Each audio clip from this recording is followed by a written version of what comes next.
All right, first off, I want to say thank you for our two coming guests on the show. We have with us you might have heard of him. His name is Steven Spielberg. He's made about 1 million films, and also with him is somebody you may have heard of. He's kind of a newbie in regards to the industry, James Cameron. Yeah, I guess I am a bit of a noob compared to Steven, that's for sure. I've got a whole 10 years more on you, James. Well, it won't be long before hit the big 7 zeros with you at the rate I'm getting these Avatar films finished. Hey, my rule is jump ship by the 4th sequel. They usually suck by that point. I did it on the Indiana Jones movies. It's just jump ship James after number 4. Well, gentlemen, we're off to an interesting start, to say the least. You guys are already talking about jumping ship and so forth, but I wanted to talk to you guys about a couple of interesting topics, if I could. And I know you guys are very busy working on different things. First off, I have to ask you, Mr. Spielberg, are you like, I don't know what's going on here. You're making these movies as if you're putting together a bucket list. You did this musical, which was, and I felt like there really wasn't an audience for it. And then you sort of did a movie about your life, which I thought was okay, but I would have liked to have seen you kind of, getting off of the, kind of not doing the family thing and going straight to when you were working on the studio. I like that part. I like the ending when you had the whole scene with the guy playing John Ford and all that. I thought, man, let's just see you, kind of sneaking on the back set of Universal and trying to make your way into the industry and so forth. I'm at the end, Matt, and I think I deserve to do what I've always wanted to do, which was make a musical and an autobiography. Sue me, I've been entertaining you brats for years now. It's me time. You don't like it, then don't show up to the cinemas. No. I mean, like I said, that's really great that you did all that. I think you deserve it. I mean, you've been entertaining us for I don't know how many years, but like I said, it's just I found it kind of like I don't know. I just think there's more there that you can do besides kind of like just these little things that in my personal opinion, I don't see a lot of big demographic for. But as far as like even I asked like James, do you aren't you kind of sick and tired of making Avatar movies? You might want to like change things up or something. I mean, they are getting kind of like repetitive. Personally, that's my opinion. To be frank, both me and Steven are just having fun. I mean, if we're really honest with ourselves, we did it all. Science fiction, drama, action. Look, I'm so old now that I frankly don't care what the masses want. I'm just having fun on set, doing what I love to do. And you know what? At least you're admitting it. I mean, I think it was the same thing happened to Ridley Scott. He started making all these movies, and then I only don't think he even cared if it was really following the Alien sort of like franchise storylines. He was just like, hey, I'm getting old, but I still enjoy going on set and having a good time. And even though the movies were getting worse and worse with him, it just you could just tell that he was like, you know what, I want to keep busy, so I just want to keep making movies. We still make movies better than most filmmakers today. I mean, give us a break. Have you seen the lineup? Barbie? Hollywood is at its end, Matt. It's finished. Okay, so my question is, like, why is it finished? Why are the filmmakers today so bad? I mean, what happened? What happened when we went from, your guys' generation, I mean, James, you actually would, while you were truck driving, you stopped off and like made photocopies of different, tech specs on how to do different visual effects at USC, and then, Steven, you were over there jumping the fence to go work at Universal. You didn't go to no film school. You didn't like, pay money or have somebody teach you how to make films. You just pretty much just did it yourself. And that's the problem, Matt. All these film schools, I should be getting royalties for every schlub that decided to go to film school because they loved Jurassic Park and thought, I'm the next Steven Spielberg.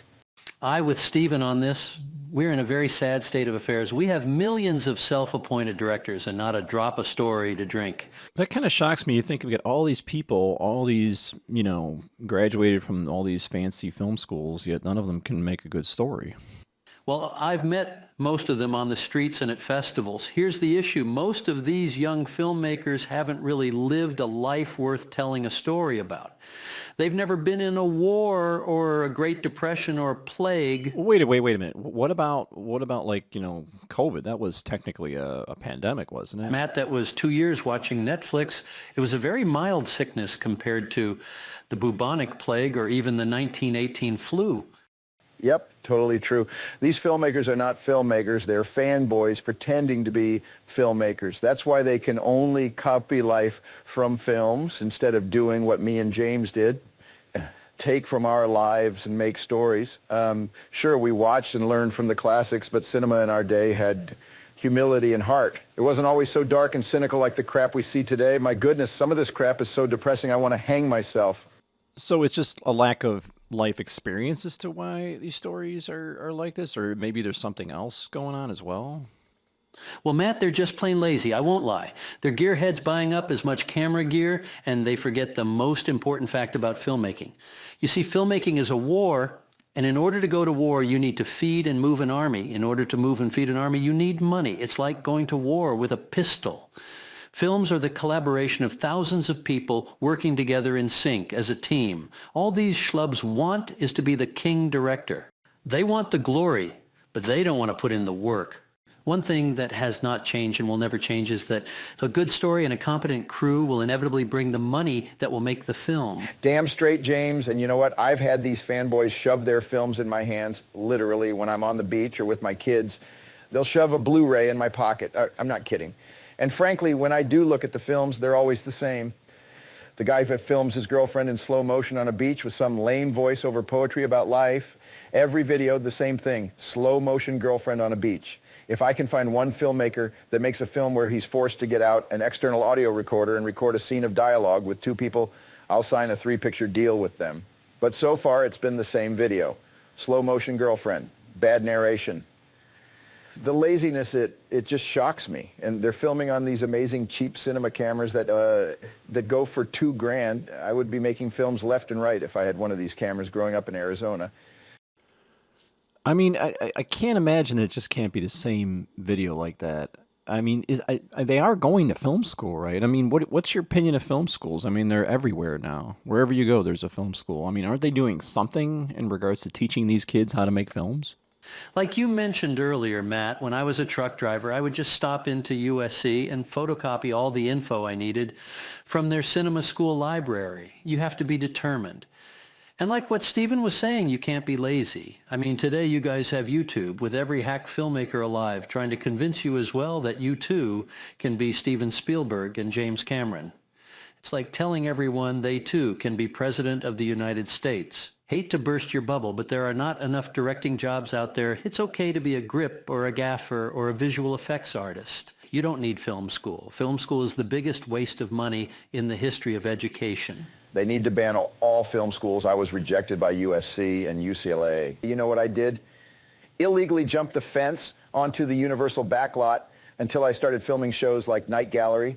Film schools basically consist of film teachers and then never made it in the industry. And they just use the school's equipment to make more bad films while teaching the students to do the same. It's like the blind leading the blind, I'm afraid. Hold on a minute. I never seen you guys like talk about this. It seems like no one ever talks about this. I mean, why is it that everybody sort of like smiles and doesn't mention any of this? I mean, there are film schools everywhere, and there's more film students than there are drops of water nowadays. Because you live in a judgmental and blackballing culture, Matthew. I mean, hello, you're not allowed to say anything that shatters the dreams of anyone, or you will be branded a quote-unquote negative person. Back when I grew up, my parents wouldn't say, "What's your career?" They'd ask someone, "What do you do to make a living for your family?" Just because you want it doesn't mean you deserve to have it. You have to earn it. Yeah, I totally agree. I mean, that's definitely the case. I'm just shocked at how you guys are being kind of like outright kind of just bringing this up now, because everyone sort of just smiles and keeps their mouth shut and just, looks on. And you always hear that common phrase at the Academy Awards, follow your dreams, whatever it takes. And the reality is, I kind of took a look around at all these people that are driving these trucks, delivering all these goods that we always order through like Amazon and so forth. And then where would they be if they wouldn't be? Where would we be if we didn't have all these people that were actually doing the hard work and labor of transporting these things, being away from their families, not everybody can be a filmmaker or have this big, great career, Well, that's just it. And that's why Stephen and I are only telling you this, because we're both AI bots. The real Stephen and James wouldn't dare mention these facts. Listen, I don't want to shatter anybody's hopes, but I want people to be open to being ordinary people with ordinary jobs.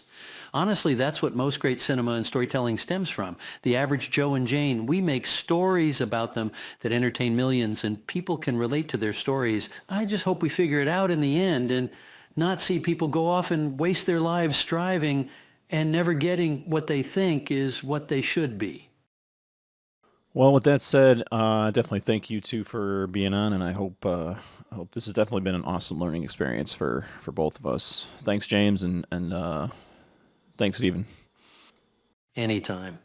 A pleasure as always. Hey, how about a shameless plug? I mean, after all, it's been you putting words in our mouth, so might as well. Check out VFXforFilmmakers.com if you want to learn compositing. You'll learn very quick if you like it or hate it, because the training is boring and Matt rambles a lot. Good night, folks.